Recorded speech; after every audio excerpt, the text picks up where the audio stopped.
Hi guys, how are you all? Today we will be discuss about induced EMF। जैसे कि last lecture में हमने electromagnetic induction के Faraday law, Lenz law, सारा फंडा समझ लिया था कि कैसे EMF इंड्यूस्ड होता है किसी भी कंडक्टर में अगर किसी मैग्नेट को पास में लाया जाता है।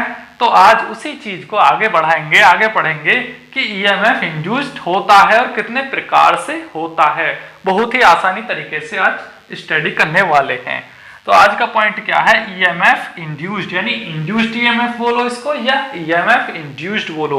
अब इंड्यूस्ड का मतलब क्या होता है? यहाँ इंड्यूस्ड का मतलब होता है पैदा होना, पैदा होना।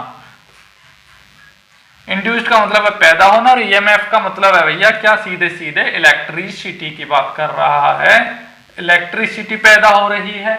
समझे बात? तो EMF इंड्यूस्ड को तो हमने लास्ट लेक्चर में भी पढ़ा दिया था, ये डेफिनेशन आपको पता है। When the magnetic flux linking a conductor और coil then EMF induced in that coil, ये हमने आपको अच्छे से बताया था। ठीक है, अब आगे चलते हैं। किसी भी कंडक्टर में या किसी भी कॉइल में EMF कितने प्रकार से इंड्यूस्ड होता है वही इस लेक्चर में स्टडी करने वाले हैं। ठीक है, तो कितने प्रकार से होता है? वो होता है दो प्रकार से। पहला प्रकार है डायनेमिकली इंड्यूस्ड EMF और दूसरा है स्टैटिकली इंड्यूस्ड EMF। अब डायनेमिक का मतलब होता है गोल गोल घूमना। अब डायनेमिक शब्द जहां जहां आता है तो समझ जाइए जनरेटर की बात हो रही है या मोटर की बात हो रही है। तो डायनेमिकली इंड्यूस्ड EMF, डायनेमिकली यानी डायनेमिकली मतलब गोल गोल घूमना। तो डायनेमिकली इंड्यूस्ड EMF के एग्जांपल हैं जनरेटर और मोटर, और बेसिकली EMF इंड्यूस्ड जनरेटर के अंदर ही होता है। ठीक है, नेक्स्ट आता है आपका स्टैटिकली इंड्यूस्ड EMF। स्टैटिक मतलब होता है स्थिर, मतलब कोई वस्तु एक जगह रुकी हुई है। मान लीजिए ये मार्कर यहाँ रुका हुआ है, हिल नहीं रहा है बिल्कुल भी, तो इसको बोलेंगे स्टैटिकली। तो स्टैटिकल का एग्जांपल है ट्रांसफार्मर। क्या सर ट्रांसफार्मर के अंदर भी EMF इंड्यूस्ड होता है? हाँ बिल्कुल होता है, वो उसका एग्जांपल है ट्रांसफार्मर स्टैटिकली। और डायनेमिकली का एग्जांपल है जनरेटर। तो यहां से इसको नोट डाउन करिए और आगे चलते हैं। फिर तो एग्जाम में पूछा जा सकता है the example of dynamically induced EMF is motor, generator, transformer. तो आपको वहां जनरेटर लगाना है, और स्टैटिकली का पूछ लेगा तो आपको ट्रांसफार्मर लगाना है। ठीक है, तो इसको यहां से नोट डाउन कर लीजिए। इंड्यूस्ड EMF बेसिकली क्या होता है? डायनेमिक का मतलब होता है गोल गोल घूमना। अगर किसी वस्तु के घूमने की वजह से या मूवमेंट होने की वजह से कोई EMF इंड्यूस्ड हो रहा है, यानी गोल गोल रोटेशन की वजह से इंड्यूस्ड हो रहा है, तो उसको बोलेंगे डायनेमिकली इंड्यूस्ड EMF। तो इसकी डेफिनेशन यहां से क्या हो जाती है? The conductor moving in a stationary magnetic field. अब यहां से बहुत ज्यादा इंपॉर्टेंट पॉइंट है स्टेशनरी मैग्नेटिक फील्ड। कहने का मतलब हमने जो आपको लास्ट लेक्चर में बताया था, इस तरीके से एक मैग्नेट लो और ये कॉइल लो, तो यही तो एग्जांपल बताया था। तो इसमें क्या है, ये मैग्नेट तो स्थिर है यानी एक जगह रुकी हुई है, और ये जो कॉइल है ये घूम रही है। तो ये तो सेम एस वैसे हुआ कि जैसे जनरेटर के अंदर कॉइल जो होता है, कॉइल को ही तो कंडक्टर बोलते हैं। तो कॉइल तो घूमती है, लेकिन जो मैग्नेट होती है, मैग्नेट कहाँ होती है? उसके मैग्नेट होती है भैया स्टेटर में। जनरेटर के अंदर ये गोल गोल जो घेरा होता है इसको बोलते हैं स्टेटर, और अंदर की तरफ जो गोल गोल घूमता है रोटर, उसको बोलते हैं रोटर, रोटेट करने वाला रोटर। तो रोटर को तो माना जाता है कंडक्टर या कॉइल, और इसको माना जाता है मैग्नेट। ठीक है, इसीलिए जनरेटर को बोला जाता है डायनेमिकली इंड्यूस्ड EMF का एग्जांपल। समझे बात? तो यहां से नोट डाउन कर लीजिए, और बहुत इंपॉर्टेंट पॉइंट है ये स्टेशनरी मैग्नेटिक फील्ड। तो डायनेमिकली इंड्यूस्ड EMF के केस में क्या होगा? जो मैग्नेटिक फील्ड होगा वो तो स्टेशनरी होगा, स्थिर होगा, लेकिन कंडक्टर मूवमेंट करेगा।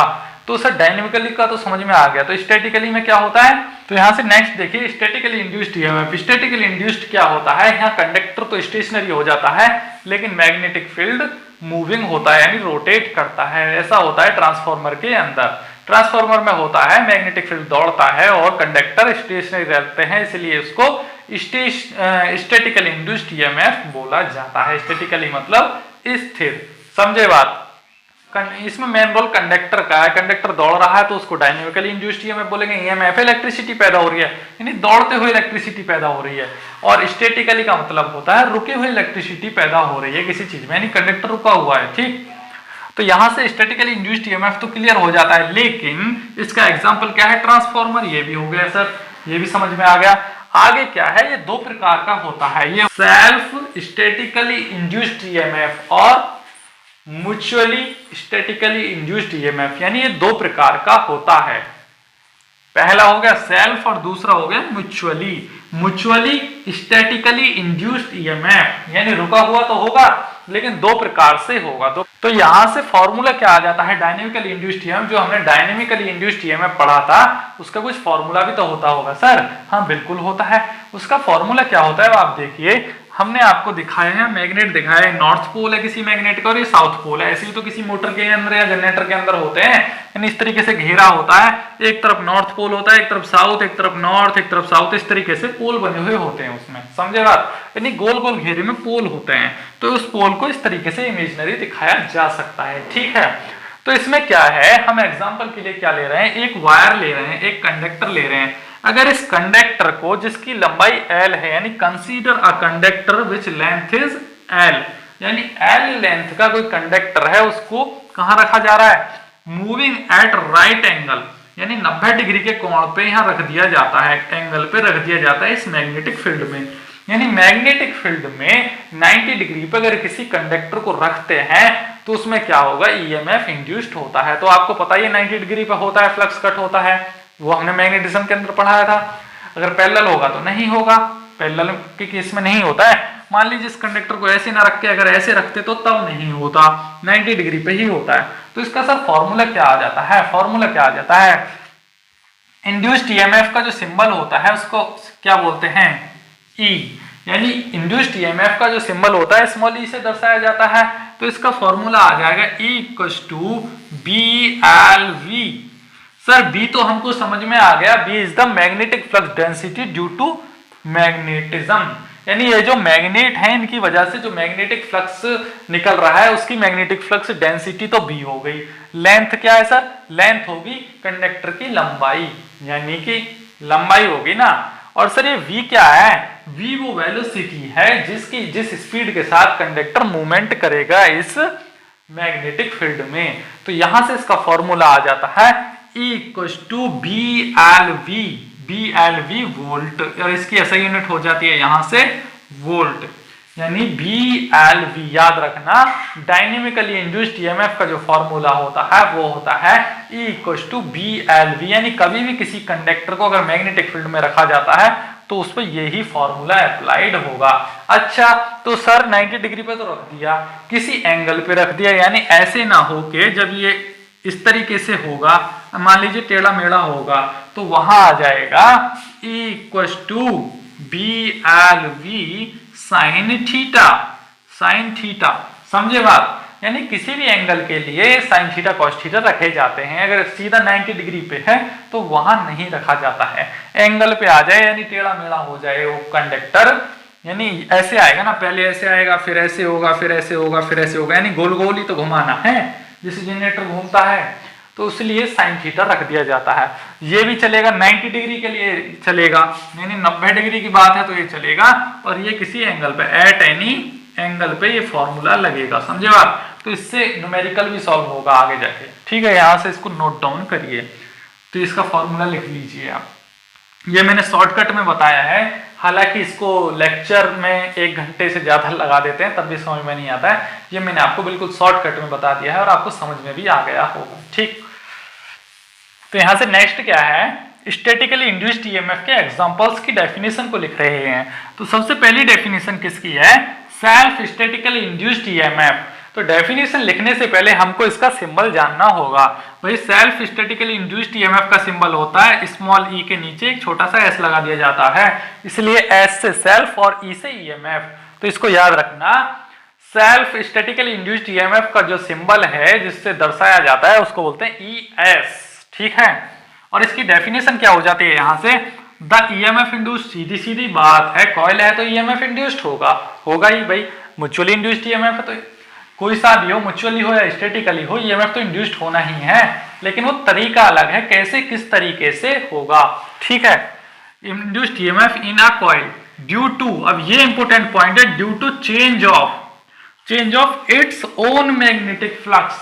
अब इसमें कोई भी मूवमेंट नहीं हो रहा, पहली बात ये हिलडुल नहीं रही है कॉइल, डायनेमिकली के केस में क्या था, मैग्नेट को हिलाओ या कंडक्टर को हिलाओ, उसमें ये था हिलाना पड़ता था।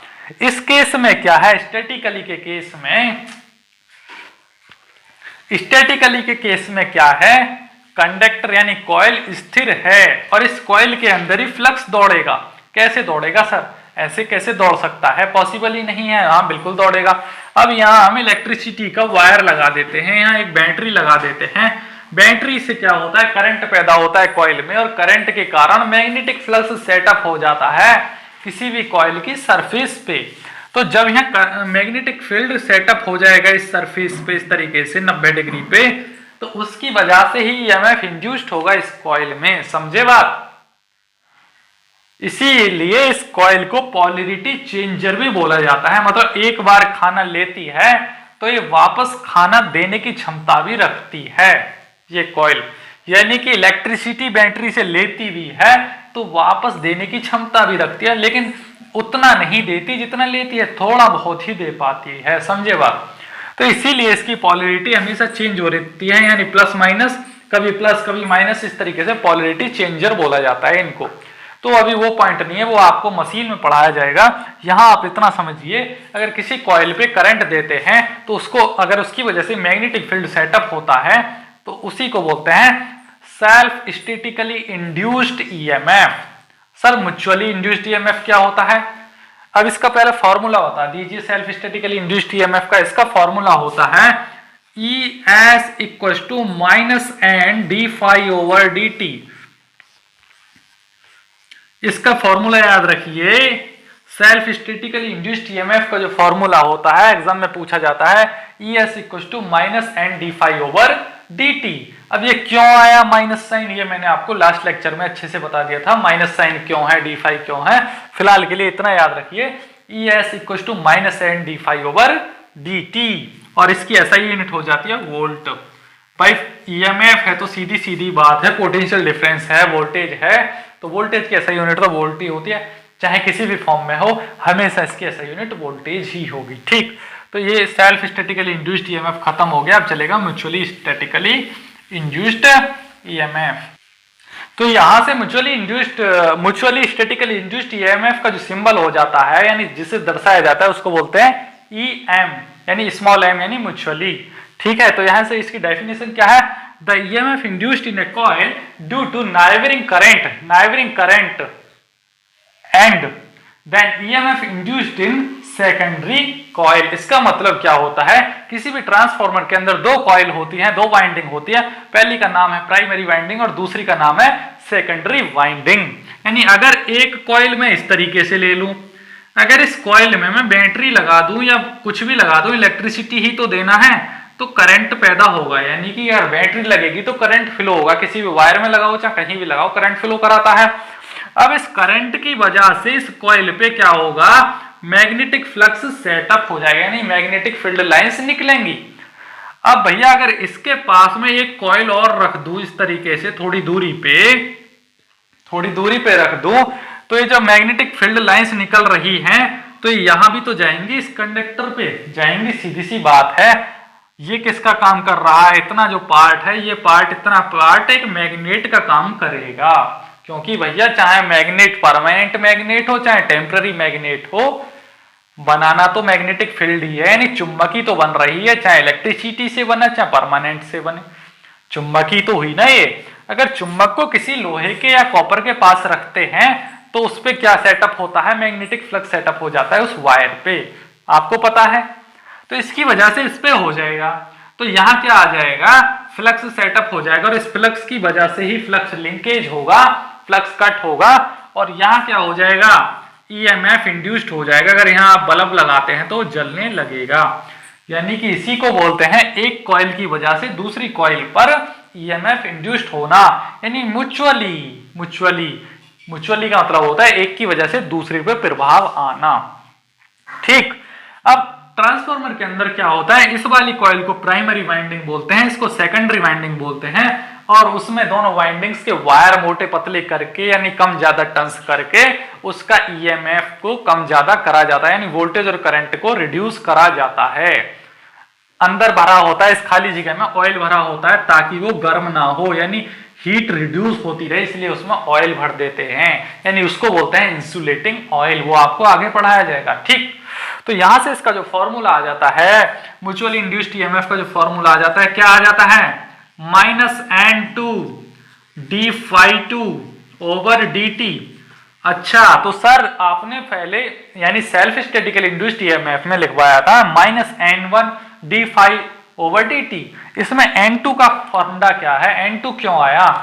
N2 भाई इसलिए आया है, ये जो कॉइल है पहली वाली कॉइल, इसका कोई ज्यादा मतलब महत्व नहीं है इस फॉर्मूले में। अगर इस कॉइल को हटा के इसी जगह मैग्नेट रख दूं तो आपको फीलिंग आने लगी होगी वही वाली, यानी एक फॉर्मूले वाली, यानी कि कॉइल सिर्फ और सिर्फ मैग्नेट का काम कर रही है।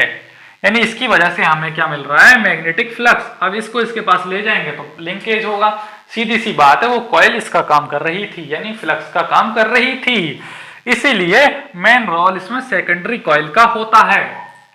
मेन रोल किसका होता है, सेकेंडरी कॉइल का। इसलिए टर्न्स भी तो सेकेंडरी कॉइल के, n is the number of turns, यानी जो ये गोल गोल टर्न्स हैं इसी को तो n लिखते हैं, यानी N2 और सिर्फ ∅2। इसमें जो मैग्नेटिक फ्लक्स सेटअप होगा इसकी वजह से, इस कॉइल की वजह से इस वाली का लिख दिया जाएगा, यानी कि इसीलिए N2 d∅2 लिखा गया। अब आया आपको समझ में, यानी पहली कॉइल को ना लेके दूसरी कॉइल को महत्व दिया जाता है म्यूचुअली इंड्यूस्ड ईएमएफ वाले केस में। ठीक है, तो इसको यहां से नोट डाउन करिए, ये फॉर्मूला नोट डाउन कर लिए, बहुत ज्यादा इंपॉर्टेंट है, पूछा जा सकता है एग्जाम में। तो आगे बढ़ते हैं अब।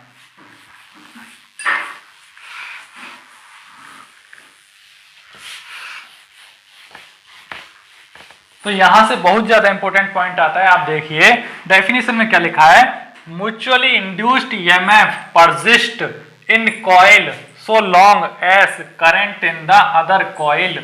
कहने का मतलब है जिस कॉइल में ईएमएफ इंड्यूस्ड होगा वो डिपेंड करेगा पहली वाली कॉइल पे, पहली वाली कॉइल में करंट कितना चेंज हो रहा है, कितना करंट आ रहा है। अगर पहली वाली कॉइल में हम डायरेक्ट करंट यानी डीसी करंट लगा देते हैं तो दूसरी वाली कॉइल में ईएमएफ इंड्यूस्ड नहीं होगा। इसीलिए आज तक कोई भी ट्रांसफॉर्मर डीसी सर्किट के लिए नहीं बना है, वो सिर्फ और सिर्फ एसी सर्किट पे कार्य करता है, यानी कि फ्लक्स कट नहीं हो पाता है डीसी में। अब आप बोलेंगे सर डीसी में लगाया जाता है, चार्जर के अंदर होता है, भैया वो उसमें के अंदर दो सर्किट होते हैं, पहला सर्किट एसी सर्किट होता है, उसके बाद रेक्टिफायर लगा होता है, एसी को डीसी में कन्वर्ट करता है, यानी ट्रांसफॉर्मर हमेशा एसी का काम करता है। ठीक, तो यहां से मेन रोल है, अगर पहली वाली कॉइल में करंट चेंज होता है तभी दूसरी वाली कॉइल में ईएमएफ इंड्यूस्ड हो पाएगा। इस डेफिनेशन का सीधा सीधा मतलब ये है। अगर यहाँ डीसी करंट लगा देंगे तो दूसरी वाली कॉइल में नहीं हो पाएगा, अगर करंट ना देंगे तो दूसरी वाली कॉइल में ईएमएफ क्या हो जाएगा, जीरो हो जाएगा, बिल्कुल। ठीक है, अब आप बोलेंगे सर यहाँ तो स्टडी लिखा है ना, डीसी की बात कर रहे हैं। भैया डीसी दो और ना दो बात एक ही है ना, जब काम ही नहीं कर रहा वो डिवाइस डीसी पे तो ना देने के बराबर ही हुआ ना, तो इसीलिए मैंने न देने की बात भी बोल दी साथ में। ठीक, अब यहां से क्या है, mutually induction between two coils depends upon, mutually induction जो होता है वो दो कॉइल्स के बीच डिपेंड किस किस चीज पे करता है, वही अब देखिए। पहला size and shape of the coil. Size and shape sir number of turns बोले थे ना, अगर नंबर ऑफ टर्न्स बढ़ाओगे तो ईएमएफ बढ़ाओगे, अगर नंबर ऑफ टर्न्स घटाओगे तो ईएमएफ घट जाएगा, सीधी सी बात है, क्योंकि उसमें ईएमएफ इंड्यूस्ड कम हो पाएगा, यानी कि करंट कम फ्लो हो पाएगा। करंट कम फ्लो हो पाएगा तो सीधी सी बात है मैग्नेटिक फ्लक्स कम सेटअप हो पाएगा, तो सीधी सी बात है नंबर ऑफ टर्न्स ज्यादा होंगी तो ईएमएफ ज्यादा होगा और कम होंगी तो कम होगा। दूसरा है रिलेटिव ओरिएंटेशन। रिलेटिव ओरिएंटेशन का मतलब है वहां का क्लाइमेट कैसा है, यानी सर्दी है, अब पानी में तो होगा नहीं अगर आप पानी में रख रहे हो, समझे बात, क्लाइमेट पे भी डिपेंड करता है। दूसरा तीसरा क्या है, सेपरेशन बिटवीन द कॉइल। अब ये कॉइल है ऐसा तो है नहीं, ये दो कॉइल है, म्यूचुअली इंडक्शन की बात हो रही है, यानी एक कॉइल में बैटरी लगा रहे हो तो दूसरी कॉइल से इलेक्ट्रिसिटी पा रहे हो, यानी कि इसको ही तो म्यूचुअल इंडक्शन बोल रहे हैं। कर दिए, यानी टर्न्स कम ज्यादा करके उसका रेसिस्टेंस बढ़ा घटा के यहाँ हम 15 वोल्ट भी पा सकते हैं। ऐसा होता है म्यूचुअल इंडक्शन के अंदर, ट्रांसफार्मर के अंदर। अगर यहाँ से 230 वोल्टेज देते हैं तो यहाँ 15 वोल्ट भी पा सकते हैं, या अगर यहाँ से 230 वोल्टेज दे रहे हैं तो यहाँ 11 केवी भी पा सकते हैं। यानी कि ईएमएफ यानी वोल्टेज के मैग्नीट्यूड को घटाया बढ़ाया जा सकता है इससे, समझे बात। इसीलिए म्यूचुअल इंडक्शन का यूज किया जाता है। म्यूचुअल इंड्यूस्ड ईएमएफ का मतलब यही होता है ट्रांसफार्मर के अंदर, ठीक है। तो सेपरेशन भी होता है, सेपरेशन पे भी तो डिपेंड करेगा। ऐसा तो है नहीं 2 किलोमीटर दूर रख दिए, थोड़ा बहुत दूरी रखिए, यानी कि इतनी थोड़ी बहुत दूरी रखिए, जैसे ट्रांसफार्मर के अंदर होती है।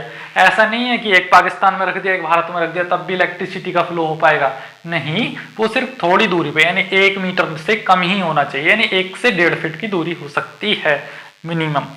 और क्या है, मेटीरियल ऑफ द कोर। अब वो किस मेटीरियल से बना है, कॉपर से बना है, फेराइट से बना है। कोर मतलब जिस धातु पे ये वायर लपेटे गए हैं उसको कोर बोलते हैं धातु को, ठीक है। जिस मेटल पे, यानी इसके ऊपर अगर वायर लपेट दूं तो ये धातु कोर कहलाएगा, ठीक है। तो किससे बना है वो मैंने आपको बहुत पहले बता दिया था, वो अगर आपको याद होगा, सिलिकॉन स्टील है, आयरन है, क्या है, यानी कौन सा कोर मटेरियल यूज किया गया है, तो ये मैंने आपको सारा अच्छे से बता दिया है।